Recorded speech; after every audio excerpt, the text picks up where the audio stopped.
Bachcha log, if you've come across highlight reels recently on Instagram from the second season of IPL and you're wondering, Papa, why are Mumbai Indians playing against CSK and Cape Town? Then let Uncle Cyrus answer all your questions about this, not all your questions about life itself. I don't have time for that.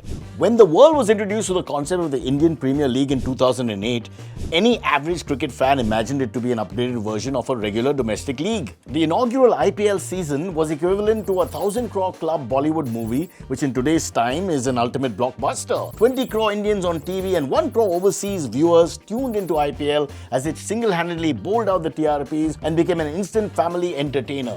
The stage was set for it to become one of the biggest leagues in sporting history. But every good script has a huge conflict, and IPL faced them in late 2008. It's in the air! It's a 6!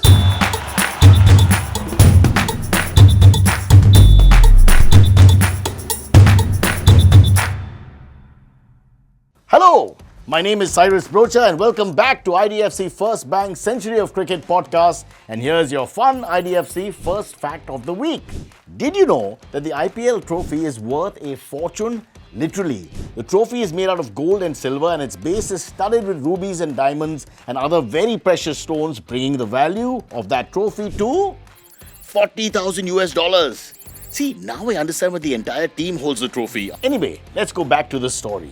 With the general elections looming large, security was a major concern. So close to 165 drafts of the IPL schedule were pitched to the government, but nothing worked. The BCCI eventually announced that the IPL could not be hosted in India. If a quick, instinctive decision had not been taken, IPL would have been labelled as a one-hit wonder and would not have been taken seriously by the audience. But Lalit Modi, the then IPL chairman, was a man known to not take no for an answer. So Modi and his team went on a mission to make IPL 2009 happen by hook or crook and considered two countries as a potential host, England and South Africa. There were a lot of restrictions tagging along with hosting the IPL in the United Kingdom. First and foremost, the weather. The organizers realized that rain could have seriously affected close to 70% of the matches if the tournament had been held in England. Secondly, most of the stadiums in England didn't have floodlights back then.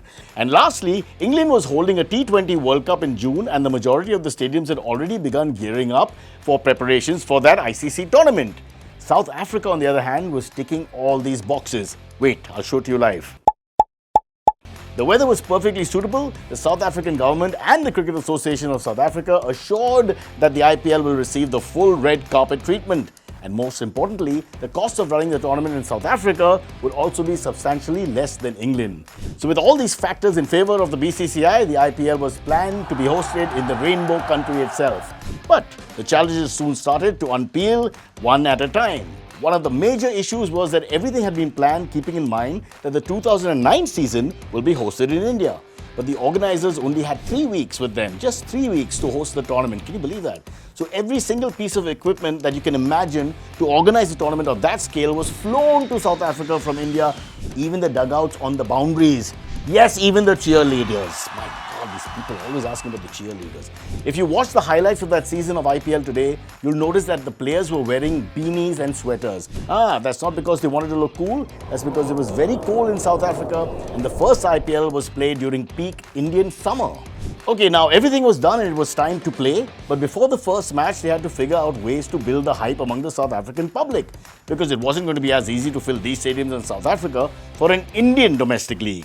A citywide parade was organized in Cape Town before the opening game, where all the teams were on the city buses, waving to the fans who had gathered to see their favorite cricketers and also waving to those who had just gathered to see what was happening.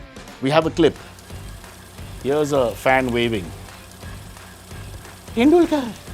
The second season of the IPL kicked off with Mumbai Indians versus Chennai Super Kings. This season witnessed the first super over in the history of the IPL when Yusuf Pathan from Rajasthan Royals smashed KKR's Ajanta Mendis to win the league stage match. What a super over game. RCB and Deccan Chargers, the teams at the bottom of the table in the previous season, managed to reach the finals as Deccan Chargers actually lifted the trophy for the first time. Not only was this season a huge success for the IPL, it was also a major economic success for South Africa, as that season infused 100 million into their economy, of which I contributed about 25 US dollars. With the IPL under their belts, they showed the world that they were capable of hosting large-scale tournaments at such short notice and gave a sense of assurance to the FIFA Federation that they would be able to host the 2010 FIFA World Cup. Although the TV ratings slightly dipped compared to the inaugural season, this season proved that IPL was just not an Indian domestic league, with fans only supporting their cities, but established its status as an international franchise league like the EPL. The success of IPL in South Africa built even more hype for the Indian fans, waiting for it to come back to their hometowns again as it witnessed a 14% increase in the overall viewership in the season that followed.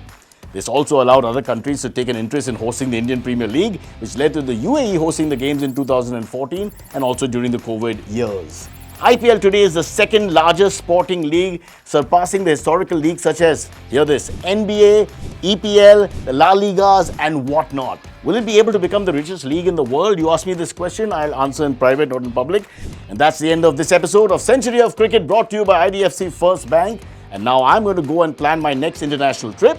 Also save money on that through my IDFC First Wow credit card, which has zero forex charges. Repeat, zero forex charges. Okay, people, as I say bye, I'll leave you with the square cut played by Gundappa Vishwanath. Gundappa ji, just off camera, play the shot, please.